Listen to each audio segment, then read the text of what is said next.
Sir ಅದೇ ಇವತ್ತು ಅಧ್ಯಕ್ಷರ ಆಯ್ಕೆ ಉಪಾಧ್ಯಕ್ಷರ ಆಯ್ಕೆ ಆಯಿತು ಏನು ಸ್ವಾಭಾವಿಕ ಸಹಕಾರಿ ಕ್ಷೇತ್ರದಲ್ಲಿ ಇವತ್ತು ದಿವಸ ಅಧ್ಯಕ್ಷರು ಉಪಾಧ್ಯಕ್ಷ ಆಯ್ಕೆ ಆಗುವ ಮುಖಾಂತರ ಪಕ್ಷಾತೀತವಾಗಿ ಜಾತ್ಯತೀತವಾಗಿ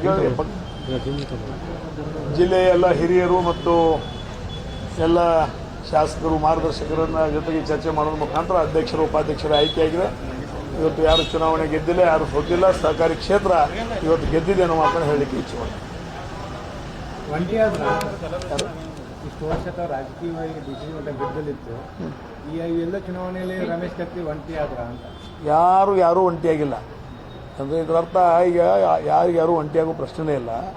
40-42 ವರ್ಷ ಮಾಡಿದ ನಂತರ ಇನ್ನೊಬ್ಬರಿಗೆ ನಾವು ಅದನ್ನು ಒಪ್ಪಿಸಿಕೊಟ್ಟು ಮುಂದಿನ ದಿನಮಾನಗಳಿಗೆ ಮುಂದಿನ ಪೀಳಿಗೆಗೆ ಒಳ್ಳೆಯ ಒಂದು ವ್ಯವಸ್ಥೆಯನ್ನು ಕಲ್ಪಿಸಿಕೊಡ್ಬೇಕು ಅನ್ನುವಂಥ ದೃಷ್ಟಿಯಲ್ಲಿ ಎಲ್ಲ ಹಿರಿಯರು ಚರ್ಚೆ ಮಾಡಿ ಇವತ್ತು ದಿವಸ ಅನ್ನಸಬಣ್ಣ ಜೊಲ್ಲೆ ಅವರನ್ನು ಮತ್ತು ರಾಜೀವ್ ಕಾಗೆ ಅವರನ್ನು ಅವರನ್ನು ಅಧ್ಯಕ್ಷರನ್ನಾಗಿ ಇವರನ್ನು ಉಪಾಧ್ಯಕ್ಷನಾಗಿ ಆಯ್ಕೆ ಮಾಡಿ.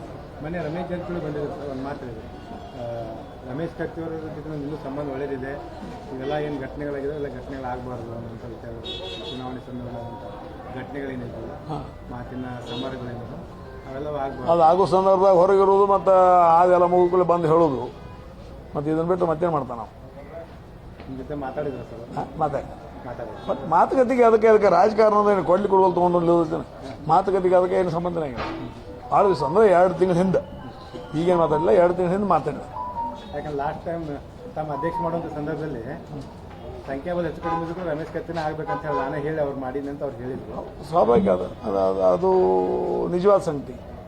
ಆಗಿನ ಸಂದರ್ಭದಲ್ಲಿ ತಮ್ಮ ಮಾತಿನ ಮೇಲೆ ಹಿಡುತ್ತಾ ಇರಬೇಕು ಅಂತ ರಮೇಶ್ ಜಾರಕಿಹೊಳಿ ಹಿರಿ ಈಗ ಲಕ್ಷ್ಮಣ ಸವದಿ ಕೊಟ್ಟರು ಸ್ವೀಕಾರ ಮಾಡಬೇಕು, ಅಣ್ಣಾಸಾಹೇಬ್ ಜೊಲ್ಲೆ ಕೊಟ್ಟರು ಸ್ವೀಕಾರ ಮಾಡಬೇಕು, ರಾಜು ಕಾಗಿ ಕೊಟ್ಟರು ಸ್ವೀಕಾರ ಮಾಡಬೇಕು, ರಮೇಶ್ ಜಾರಕಿಹೊಳಿ ಹೇಳಿದ್ರು ಸ್ವೀಕಾರ ಮಾಡಬೇಕು. ಹಿರಿಯರು ಇವತ್ತು ಮಾರ್ಗದರ್ಶನ ಮಾಡಿದ್ರೆ ಅದು ಸ್ವೀಕಾರ.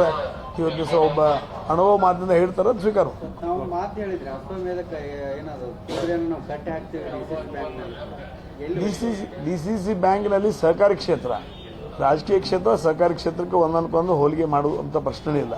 ಆ ರಾಜಕೀಯ ಕ್ಷೇತ್ರ ಬಂದಾಗ ಅದ್ರ ಬಗ್ಗೆ ನಾನು ಮಾತಾಡ್ತೀನಿ. ಓಕೆ.